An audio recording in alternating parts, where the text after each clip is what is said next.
Didn't think we make it. Now they break their neck just to look at me. Remember when I called you and you didn't pull through? Now you hate yourself, you can look at me, look at me. You hate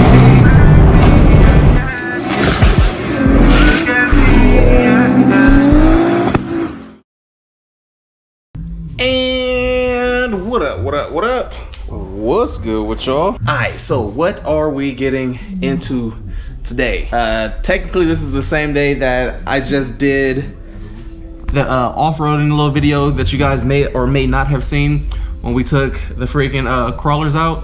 So got home, washed my hair. You seen all the dust and stuff from that video. Dude, I think I need to wipe my GoPro down. Actually, now that I'm looking at it, this thing's all dusty. But yeah, had hella dust and dirt and stuff in my hair, so had to go home, shower up, get all cleaned.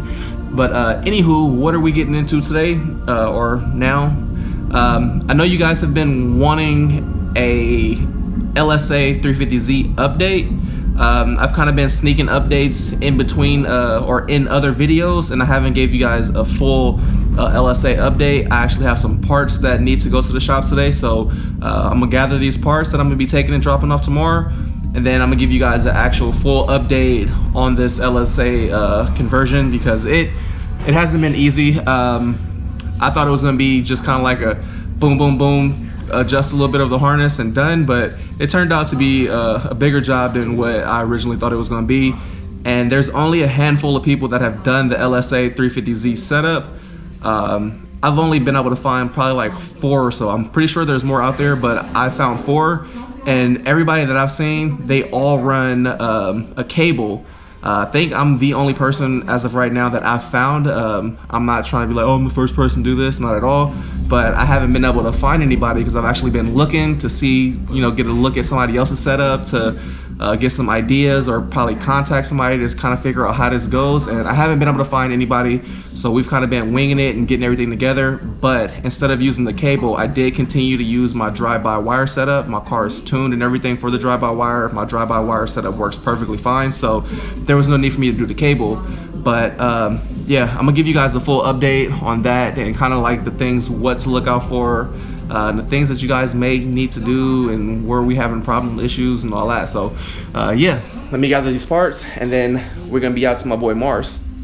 So I'm pretty sure that these are gonna be the adapter harnesses and stuff that we ordered. Map, throttle body, what is this? Oh, and I ordered some drill bits, just so I have some drill bits for when I need them. Because anytime I've been looking for drill bits to drill something out, I haven't been able to find any, so I decided to order a kit. I'm getting ready to do my garage up, so I do plan on doing a little bit of, you know, a little work out of my garage, a little something, starting to get more hands-on with my stuff like old times.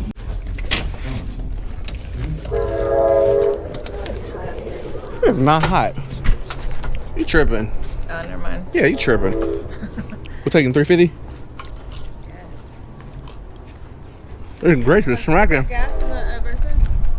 It was like a half a tank in a Versa. It's right at 350. Why? I'm tired of the Versa. I've been in that thing all day today.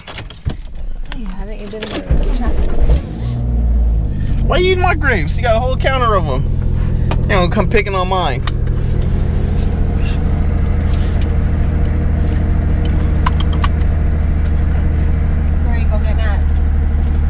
She'll get mad you eating grapes? She'll get mad because they hurt. She didn't eat her grapes. Alright, so just pulling up to my boy Mars. Where you at, fool? That nigga don't even get out the car. All you hear is beep, beep, beep, beep, beep. Yeah. That nigga be on the way here, he plotting how he gonna step out the car with the GoPro running. I don't. Everything be organic. I bounce out and whatever gets said and whatever happened. That nigga bounce out, beep, beep, beep. I'm here. It don't be no scripting. Might have to angle this up a little bit more. Up a little bit, that way the 90.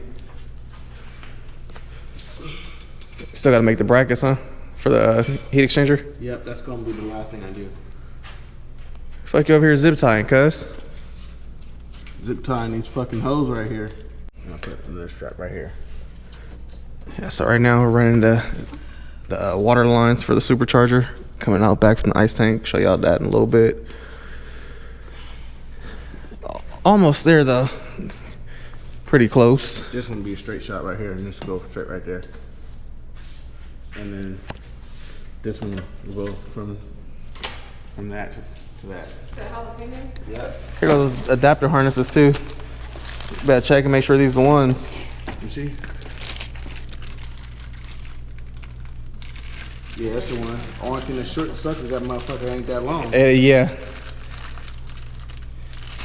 Which one's that? I think it's the map. Yeah, let me do this part real quick. We're gonna bring that down. We're gonna see.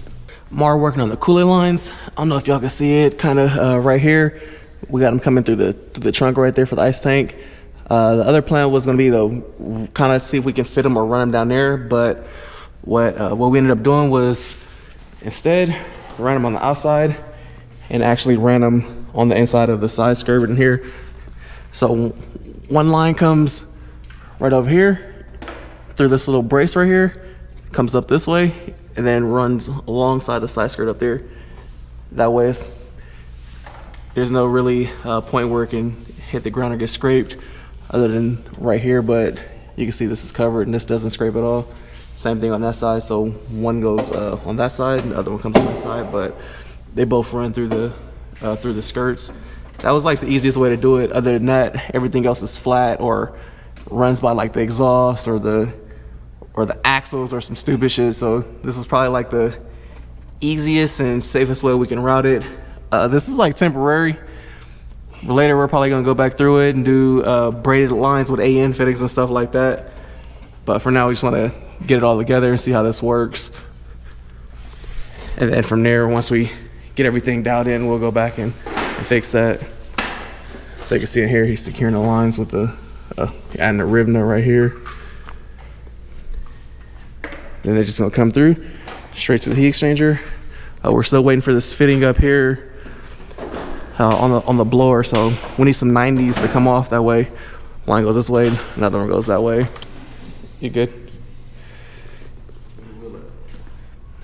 All right, so for the people that may be interested in the LSA 350Z setup, so one thing you are gonna run into is with the stock LS3 throttle body, it has that big ass nipple. And before, if you look, this is the 103. The 103 has a shorter body on it, and it literally didn't clear the hood with the factory throttle body. But with this one, the hood actually closes and stuff. So if you're gonna do this and you're running a drive-by-wire, you will have to upgrade to a 103. Preference up to you, or you can do cable or whatever. But I mean, it has a drive-by-wire, so I like to keep the drive-by-wire on here. As far as power steering and stuff goes, we didn't use the LSA accessories for the power steering. We ran all the other LSA accessories except for this. We kept the stock LS3 power steering pump. And what ended up happening was once everything was on, we ended up having to trim the coil brackets back here to get this to sit flat because the pump wouldn't sit against the valve covers. So you do have to modify that, or you can just get LSA valve covers and LSA coil pack brackets and it'll made up. But if you want to do it quick and not wait for shipping, you can just trim it. Mar knocked that out. Then you will need a splitter for the mass airflow, because you'll have to get the air intake temp sensor harness separate, so you will need a adapter harness for that. You're gonna need a throttle body extension also, and a map sensor extension.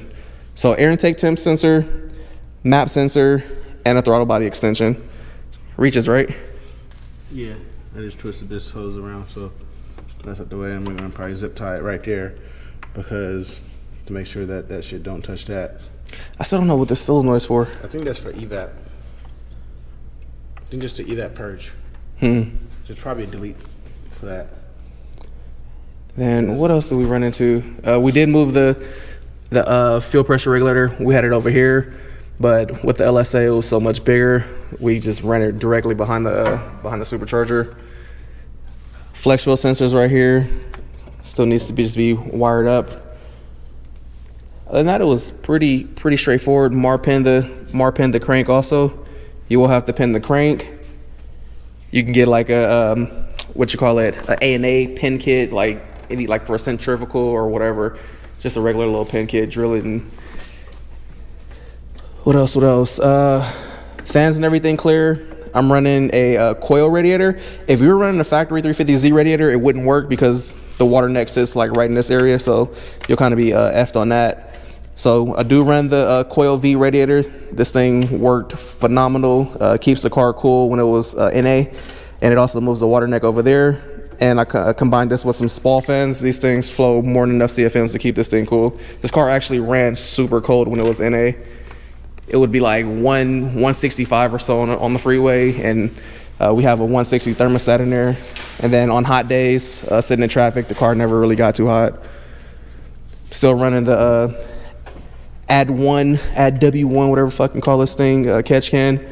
But maybe in the future, I'll probably switch this over to a Mighty Mouse or something. Other than that, everything is pretty straightforward. And again, we had to redo the fuel line because on the factory one, you know, it runs on that side, whereas LSA feeds this way. We did swap the injectors. These are 1200 cc's now. I think that's really it. Everything else is pretty straightforward, huh? Yep. So my biggest concern was the hood clearing, and with the HR style hood, it does clear. This thing closes and everything, so that was the biggest concern. I thought maybe I'd have to end up tubing the front, but we got away with it once I switched to the 103. And again, I'm gonna be pulling this cage out. I don't need this in there, so this is gonna be going. I might do like a little gauge pod right there where the factory little cubby is. Put like an AFR boost gauge and a water temp gauge, but the water temp gauge will only be reading the supercharger coolant, so that way we can monitor how hot the water is in the supercharger.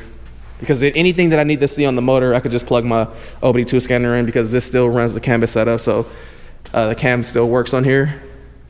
So just any OBD2 scanner will show you all the data that you would need to see, so there's no real point in running hella gauges in there. Water tank in here mounted up, or the ice tank. The reason why I put the ice tank in the back is because up here there's really no room. I think the minimum like recommendation is like a 2 gallon for the supercharger going through the heat exchanger to keep it cool, but even then you start running into issues where after a couple pulls the supercharger gets hot. So what I want to do is put as much as I could in without taking up too much space. That's why I wanted to put the ice tank in the back. I think it's like, since this is like a 4 gallon, I want to say I think it's like what? It's like a pound of water is like, or a gallon of water is like what, 8 pounds? Yeah, so it's like 40 pounds in the bag. This car could use some little weight in the bag. Kind of wish I would have did the bigger one, but this is fine back here. Another thing is we have this little pump. This actually came with the ice tank, but I think it's like a 33 per minute or something. We're gonna see how this does. If not, we're gonna be switching it to the CWA 600 pump, and the CWA 600 pump flows, what is it, 64 or something like that? Yep, 64 gallons a minute. Yeah, so we'll see. Our theory right now is if we keep the 30 in there, it just basically moves water slower, keeps it in the heat exchanger a little longer, and helps with cooling. We felt maybe if we had the bigger one, and even though it was flowing more, it would be flowing faster. So comes a point where you start flowing liquid hella fast and you create friction, you start heating it up. Same with the fuel. People that run dual pumps and shit like that, heat start getting hella hot, cavitating. So at a certain point you don't want to run fluids hella fast through it. Like just because the pump can do it doesn't necessarily mean you need to. Same with an oil pump. Start running like a high volume, high pressure pump and shit, you start cavitating the oil. So exact same concept. So hopefully this little 33 gallons a minute, whatever this thing is gonna be sufficient enough to keep this thing cool. This is, man, we usually do turbo stuff. This is his first supercharged car. This is my first root style supercharged car. So a little learning curve. I remember I supercharged that KA. That's different though. Nah, it's essentially the same shit as this shit, but it don't have no heat exchanger, nothing like that. So, bet you that motherfucker be getting heat soaked in the summer. Do one pull, be hella hot. Air intake temps hella high. Don't hate, nigga. You ain't gonna have to clean this old school. Yep. Cause I might go buy one. Then what? You ain't gonna buy one. I'm not. You wanna pull it? Yeah, just a little bit. The back one. Go ahead, push. Yeah, there we go. We in there. That's all we need to make sure that motherfucker ain't chafing. All right, then it's the final little ooh wop whoop whoop. Everything's secured to the chassis. These ain't going nowhere. Same thing over here. And again, in the future, I do want to run some braided for peace of mind, but this should be fine. Should be all right. All right, so we're gonna get ready to shake right now. Jamar said more than likely tomorrow, this thing will be dead, all buttoned up kinda, and tomorrow's the last of the day to finish it up, so yeah. Almost there. Anywho, you ready to go home? Yep. Yep.